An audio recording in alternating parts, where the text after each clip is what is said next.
keputusan. Antrean kendaraan di area parkir dermaga Pelabuhan Bakauheni, Lampung Selatan, mulai dipadati kendaraan pemudik yang hendak menyeberang ke Pelabuhan Merak, Banten, Kamis, tanggal 6 Juli tahun 2023. Pantauan media ini, ketika berada di Pelabuhan Bakauheni, antrian kendaraan yang didominasi kendaraan pribadi tertahan sekitar 1 jam untuk naik ke atas kapal penyeberang. Mulai dari dermaga reguler 1 hingga 6, antrian kendaraan padat meski harus menunggu sekitar 1 jam untuk naik ke kapal terpantau lancar. Untuk antrean kendaraan di dermaga reguler ini didominasi mobil pribadi, bus antar kota antar provinsi akap dan truk barang dengan tujuan Jawa Barat dan Jawa Tengah.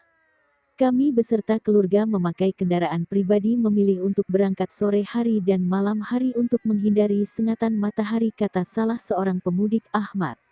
Ahmad menambahkan, kondisi saat ini berbeda dengan tahun sebelumnya. Tahun ini liburan cukup panjang, libur sekolah dan libur Lebaran Idul Adha juga dikarenakan kondisi COVID-19 sudah endemi.